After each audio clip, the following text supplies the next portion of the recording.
लोभ कैसा हो ठाकुर जी के प्रति।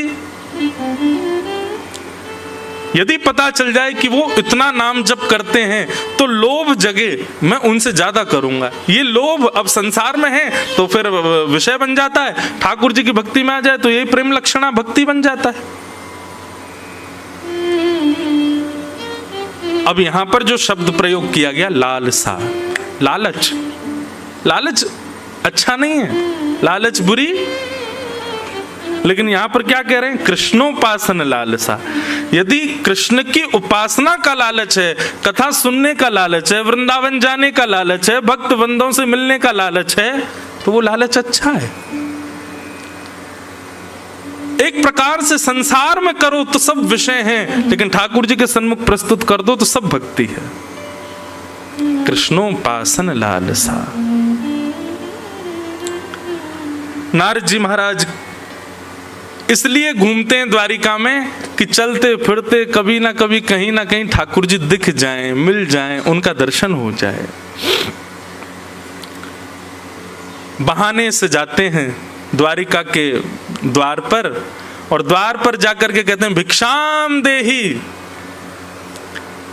मानो कभी भिक्षा लेकर के श्री कृष्ण भीतर से आ जाएंगे तो मन प्रसन्न हो जाएगा।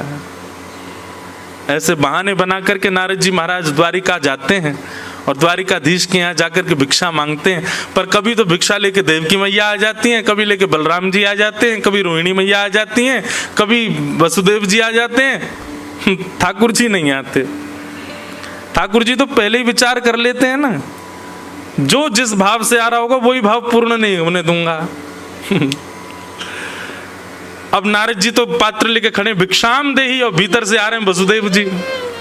नारद जी कहते जिसके लिए आया वो तो आया ही नहीं। बलराम जी आ जाते कभी भिक्षा लेकर, नारद जी कहते तुम काहे को आ जाते हो, उनको क्यों नहीं भेजते,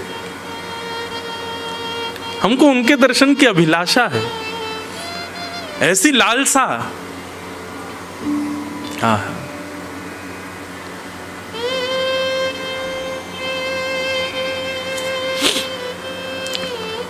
श्री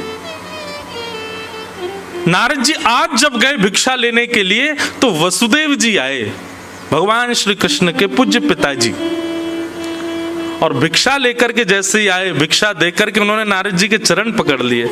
बोले हे नारद जी, मेरे मन में कुछ संशय हैं, कुछ प्रश्न हैं, कुछ भाव हैं, आप मेरे पास बैठो, मुझे आपसे पूछना है। और यहीं से नवयोगेश्वर संवाद प्रारंभ होता है। नारद जी बोले क्या संशय है आपका, बताओ। तो भगवान श्री कृष्ण के पूज्य पिताजी श्री वसुदेव जी कहते हैं नारद जी, पूरा विश्व जिनको प्राप्त करना चाहता है, पूरा विश्व जिनको भजता है, ऐसे परमात्मा श्री कृष्ण मेरे पुत्र हैं।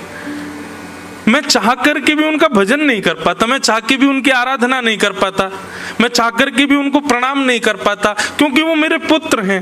तो मैं कैसे उनकी भक्ति करूं, मैं कैसे उनका आराधन करूं, मैं कैसे उनको प्रणाम करूं, मैं कैसे उनका वंदन करूं। कृपा करके आप वैष्णव हो, आप मेरा मार्गदर्शन करो। कैसा प्रश्न है वसुदेव जी का, अपने पुत्र को भजना चाहते हैं, वो प्रश्न कर रहे हैं।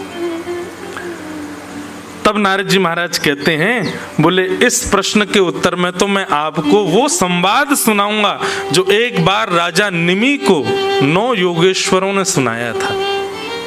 यही नवयोगेश्वर संवाद।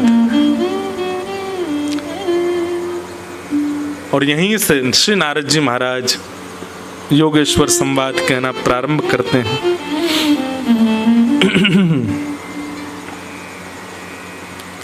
सबसे पहला प्रश्न क्या है, भागवत धर्म किसको कहते हैं, मतलब भक्ति पथ, इसी को भागवत धर्म कहते हैं। और इस भागवत धर्म का अनुसरण करने वाले लोगों के नियम क्या होते हैं, कृपा करके मुझको बताइए। और इस प्रश्न का जैसे ही उत्तर दिया, सबसे पहला उत्तर कौन दे रहे हैं, कवि नाम के योगेश्वर। कविर्वाच, बहुत ध्यान से सुनिएगा। प्रश्न क्या है पहला, कि भागवत धर्म क्या है। भागवत धर्म का मतलब क्या होता है, भगवत प्राप्ति का मार्ग क्या है, कृपा करके हमको बताओ। और यहां से कवि नाम के योगेश्वर, पहले योगेश्वर